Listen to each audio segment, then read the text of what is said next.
வணக்கம் நண்பர்களே. இன்றைக்கி என்ன பதிவுன்னு பார்த்தீங்கன்னா, இயற்கை விவசாயத்தை பற்றி நம்ம வீட்டில் கொஞ்சம் வீட்டு ஓரமாக இடம் கிடக்கு. அதில் ஆல்ரெடி மாட்டுக்காக தீவன புல் தட்டை விதைச்சிருக்கோம். ஸோ தென்னம்பிள்ளையும் வச்சுருக்கோம் ஊடால. அது போக கொஞ்சம் காலி இடம் இருந்துச்சு. ஸோ அதில் நடலாம்னு சொல்லிட்டு மண்ணை வெட்டி தயார் பண்ணி வச்சுருந்து காலையிலே சோன்னு நல்ல மழை, மண் பூரா நல்லா தளன்னு இருக்கவும் காலையிலே கிளம்பிட்டேன் கன்று வாங்குறதுக்கு. இன்றைக்கி வேறு சந்தைக்கிழமை நம்ம ஊரில் போயிட்டு 2 மிளகா செடி கட்டையும் ஒரு கத்திரிக்காய் செடி கட்டையும் வாங்கிட்டு வந்துட்டேன் நண்பர்கள்.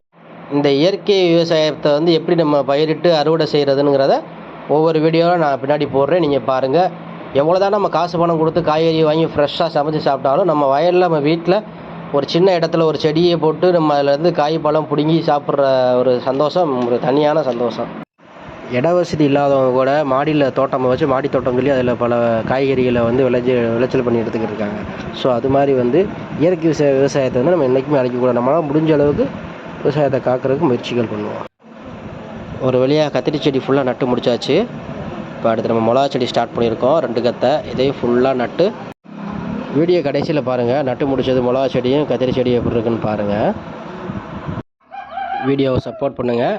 பிடிச்சிருந்தால் லைக், ஷேர், சப்ஸ்கிரைப் பண்ணுங்கள். நன்றி.